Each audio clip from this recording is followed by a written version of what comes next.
What's good, people? It's about that time to randomly relate, reverse rants, no hate. So, salute to everybody in the comment section on the very last video that I did. And that was about Deontay Wilder having a lot to say about Fury and AJ. Even to the delusional people that don't see things for what it really is. Salute y'all too. I don't argue people's opinions. I don't argue at all. But it's ridiculous when people just refuse to see what's in front of them. That's just what people do. So my job is not to try to convince you to change your mind of what you think. But I will point out what's logical and what's not logical. Okay? When you just look at actions, okay? And especially when people are speaking without receipts, they're just speaking. They're just saying things.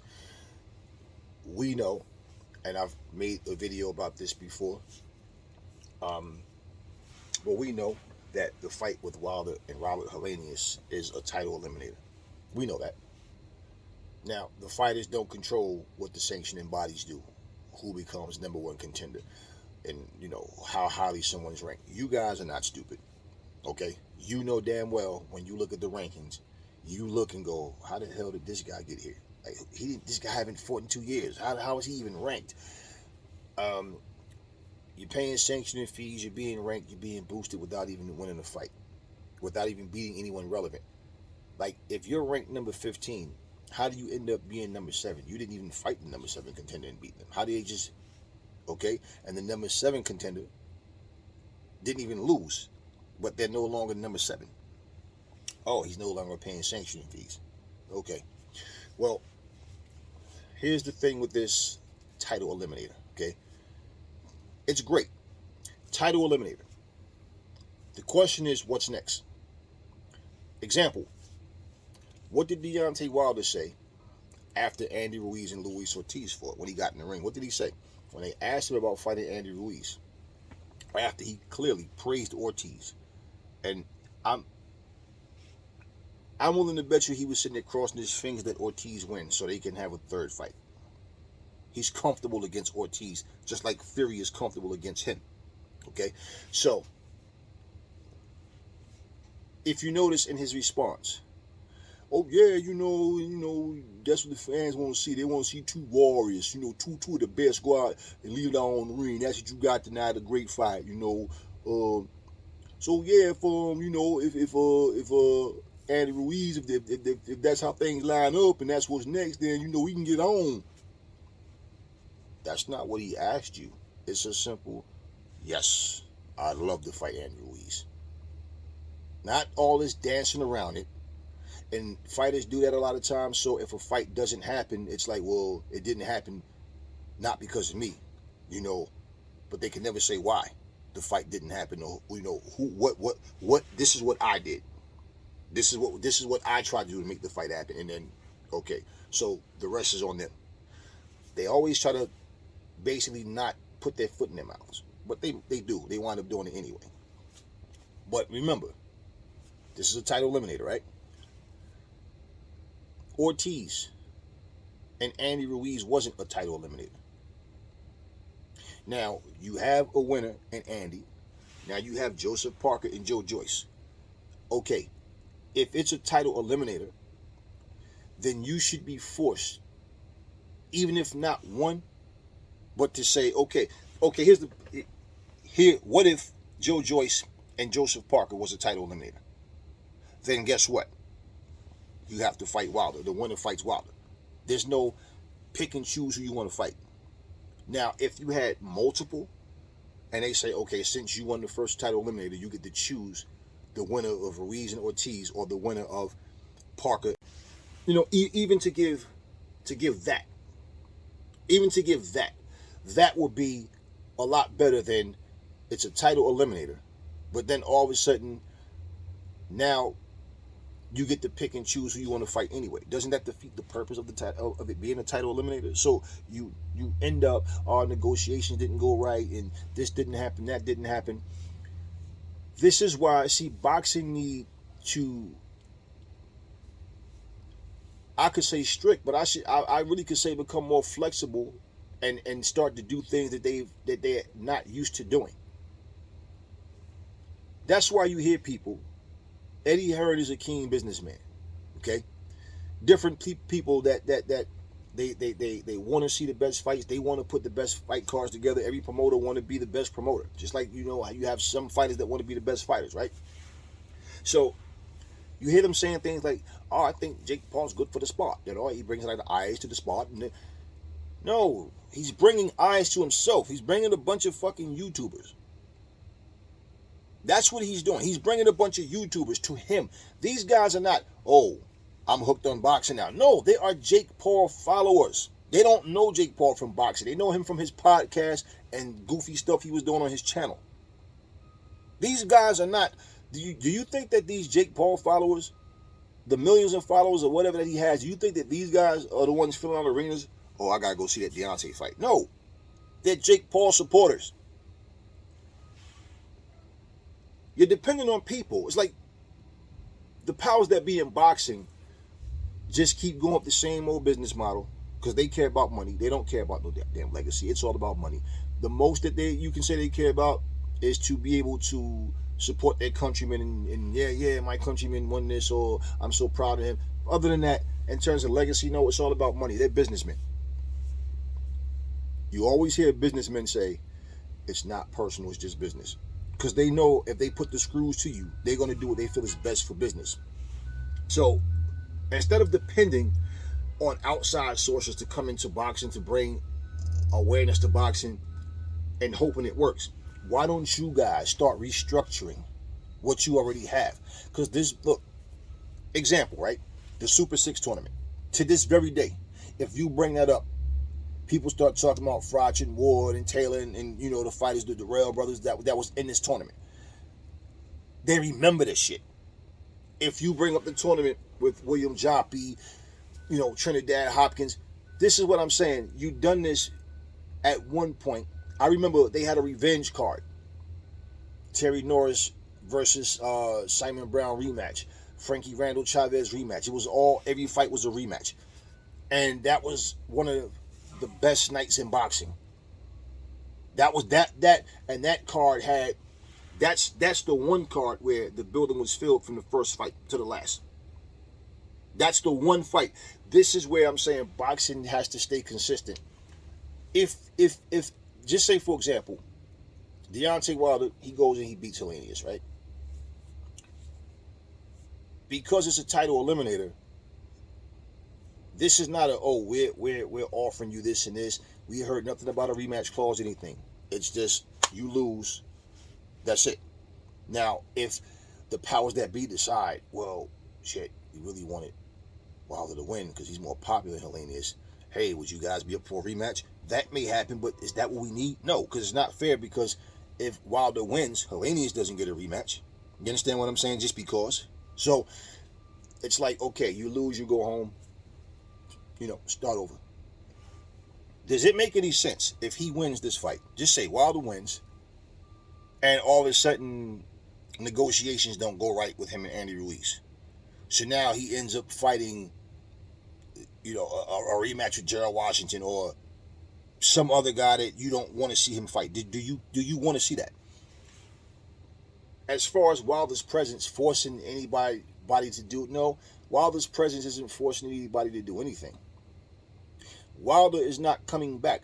Like I said in my last video, Wilder is not like he's coming back against a Joseph Parker or a Daniel Dubois or somebody that's even known, even an F.A. Ajaba, who some F.A. Ajaba still is in that proven ground stage.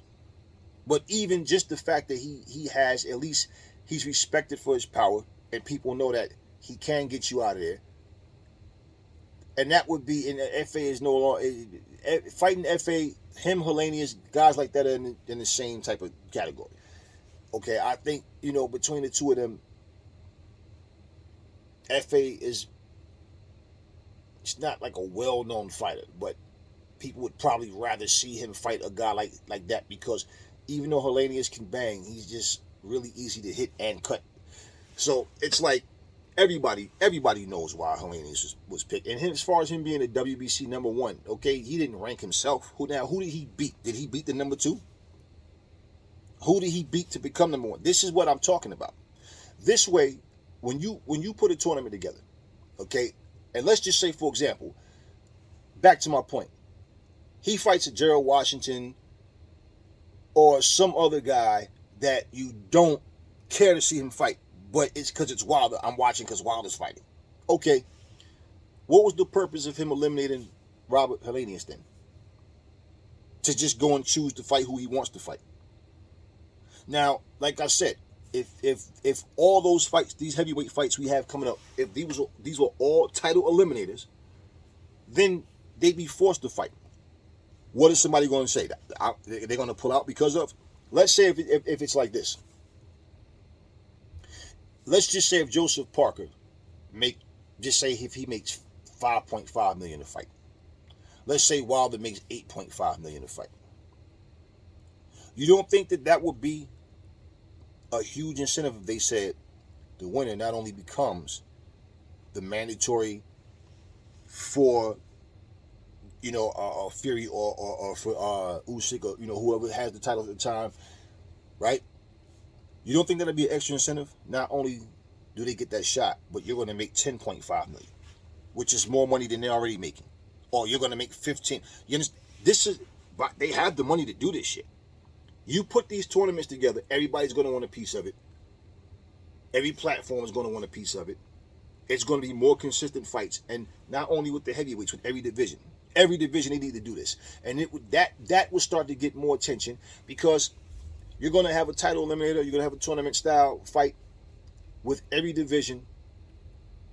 But for each card, just say okay, for example, imagine if they had Benavidez versus Demetrius Andre, Deontay Wilder versus Anthony Joshua.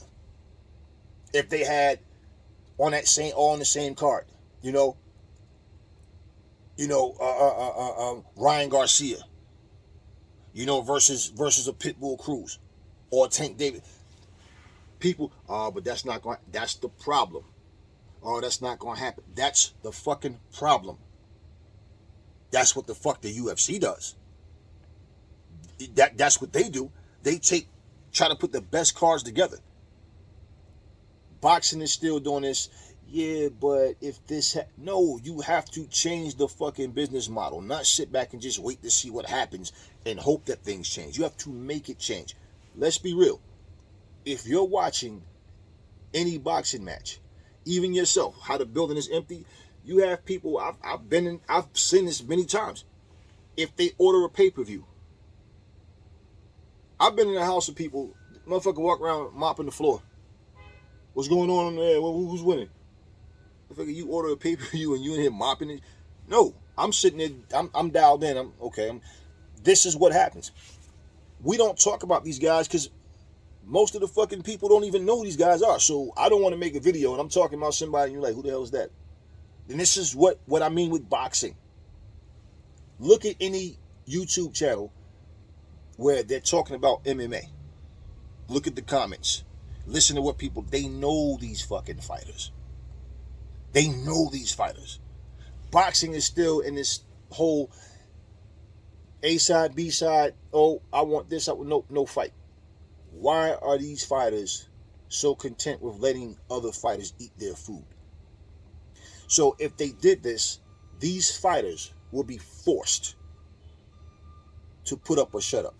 Example. If Hellenius can become the WBA mandatory or whatever it is, WBC, whatever. If he can become the mandatory without even beating a quality opponent, you mean to tell me they can't say, okay, mind you, Ryan Garcia, look at my point. He was Devin Haney's mandatory, but he chose to not fight Devin Haney. he has no title, so you can't strip him of anything, right? But he completely walked away from it. So what if Mauricio or any one of these sanctioning bodies just decided, let's go with Mauricio. Let's say Mauricio decides he's going to have a tournament. Now, you're ranked in his WBC ranking, so this tournament consists of Pitbull Cruz, Ryan Garcia, Tank Davis, Lomachenko. Okay? Let's just say if he even said, you get to pick who you matched up with. Let's just say. Or let's just say, like just say. However, or no, fuck even giving them that immunity. Let's just say you're in this tournament, and however they decide, you draw. You draw a name. Whoever you draw, that's who you fight. So it doesn't matter what order it happens in, but let's just say, for example, Ryan Garcia draws Tank Davis. Now, you don't know what name you're going to pull, but he draws Tank Davis, okay, out of the other three. You're calling him out at 140. You're saying, yet you're still, now, look at the rankings. Ryan Garcia is not ranked at 140 anyway. He's still ranked at 135. You keep saying you want Tank. You want to fight Tank. Blah, blah, blah. What excuse would Ryan Garcia have for pulling out of that fight? Mauricio Suleiman has the opportunity to speak and say this tournament consists of Lomachenko, Tank Davis, Ryan Garcia, and Pitbull Cruz. Now, Ryan Garcia, let's say I'm no longer fighting at 135. I'm campaigning at 140. Okay. Then why don't you call out fighters at 140? Because this is a tournament and an opportunity to fight one of the pound-for-pound best fighters, 3 of the pound-for-pound. I don't know how highly ranked, Pitbull Cruz is. But at least between Ryan, Tank, and Lomachenko, those are considered 3 of the best fighters. At the end of the day, that's my point. What excuse could you give? If Tank Davis decides, I ain't going to be able to do it. Okay, what excuse? Now, either one of you pull out and then go fight a lesser fighter. I don't care about your endorsements and all that. Everybody who works, okay, if you have one job, then that's your only job, but it's primary. If you get a second job, that's your side job. Your primary job is what you build everything around. So if you're, a manager over at Home Depot, but on the side, you're doing DoorDash or whatever or something, they don't care about that. When you're contracted to be on schedule at certain times, that's where they need you. So it's like, okay, either you here or you're there. You understand what I'm saying? It's the same thing. These guys make millions of dollars because we pay to watch them fight. We put them in those positions because if they have no audience, if nobody's coming out to buy tickets and go to the fight or buy pay-per-view, they don't make anything. They have nothing. So for you, that's content because you're so busy being fanboys that you don't realize these guys are sitting here making millions of dollars and they're playing pick and choose. They haven't even put the fucking work in yet. You got endorsement deals outside. Fine, beautiful. You're making your money. But if that is giving you all this extra incentive to talk shit but not back it up, then what are you actually contributing to boxing? And what are you giving back to the fans? So when people, but they can't have tough fight after tough fight. Look, let's just be honest. Ryan Garcia is a talented boxer with a weak resume. Yet, Tank ain't fighting nobody. Wait, Tank is a 3-time fucking champion. A 3-division champion. He ain't fighting nobody. He beat champions. Who did Ryan Garcia beat? This is what I'm talking about. So all the debating about who you like better and who you want to like better, no. Put them in a position where either you're going to put up or shut up. There's no reason to have a title eliminator between 2 guys if the winner is going to go back to cherry picking anyway. We don't want, let's be honest. And like I said, Helenius is in a position, he's put in this position. It's an opportunity for him. So I'm not going to dispel that for him and say, he don't, but no. It is what it is. We've seen worse. Helenius, if he pulls this off and wins, okay, give him the same treatment you give Wilder if he won. and he goes on to the next challenger. At the end of the day, and trust me, if he beats Wilder, trust me, they're going to try to pull a rematch. And if they do that, you guys are going to be okay with that? It's a title eliminator. So you don't give a second chance. No. You lose, you lose. Do you really think that Helenius is placed at number 1 because he wasn't being fattened up for the kill? What did I tell you about Trevor Bryant and Bermane Stiverne? You think that those guys, they were in a title match against each other? How? You mean to tell me there wasn't better candidates for that? What did they do? They fattened up whoever the winner was going to be for somebody else that's either up and coming or somebody who's there, like a Dillian White, somebody that could get that title that they feel like, okay, he's a respected guy. And it just turns out Daniel Dubois was that guy. And if you guys remember, what's so funny about that is, didn't Joe Joyce beat Daniel Dubois?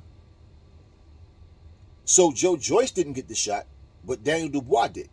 So how people always coming off of a loss, right? They always want to say a fighter. So a guy coming off of a loss ends up in the title picture. And he won like he was supposed to. He destroyed Trevor Bryant. So Helenius having a high ranking ain't got nothing to do with it. Because Trevor Bryant was walking around with a belt around his waist and talking trash. And know damn well he wasn't nowhere near as good as a Daniel Dubois.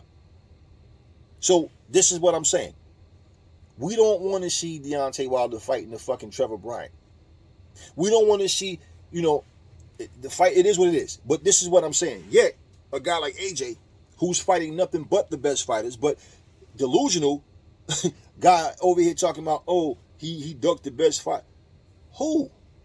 Who did he duck? You are the one that don't want to fight him. So this would make everybody. It's not, look, if I sit here and say, look, Deontay Wilder, I want to fight you. You're ranked number 1, I'm ranked number 2. But we know that those numbers are backwards. I want to fight you. Let's make the fight happen. Right? Okay, you're more well known than I am. Right? You take the lion's share of the money. I'm confident I'm gonna knock you out. Take the fight. We're gonna send term sheets to you in contracts. And if you feel like you're not cool with that, don't try to overprice yourself and try to give me crumbs. Don't put yourself in a position where you're gonna respond in a way where I'm gonna turn it down because you're trying to treat me like, oh, you don't deserve anything. But you know that bottom line, see, it's a high risk, low reward fight. You understand what I'm saying? So no, don't try to lie to the people and try to make them think that it's anything different from what it is. I want to whoop your ass. Let's make it happen. If he responds, oh, we can get it on. I ain't no, I'm the bronze bomber. I ain't never ducked nobody. You know me, I anytime, any place, anywhere. We get it on. We get on. But then all of a sudden, he ends up fighting Trevor fucking Bryant. That wouldn't make you guys go, hold up, Aries called you out. You're number 1 and he's number 2. Aries called you out. Then all of a sudden, he's going, man, Aries full of shit, man. He said one thing, then do something else. You know what I'm saying? Like, I've been in this business for a long time. Oh, you don't think I'm been through and, you know what I'm saying? I ain't never done no challenger, but he the guy's full of shit, man. They like me, everybody know me. I knock people out for that. I want a body on my, all that, yeah. But nobody's going, yeah, but Wilder, he called you out. He said he wanted to fight. What's the details? What did he say? Where is he full of shit? Like, what happened? Who turned the fight down? And if he can't tell you what happened, only thing he can do is try to talk in circles, and you believe it, then that's on you. But this is what these fighters are doing. So a title eliminator doesn't mean shit if you get a winner, but then the winner can cherry pick. This way, like I said, if it's, okay, Andy Ruiz just won. If that was a title eliminator, it would be, okay, then you versus Ruiz. Mandatory.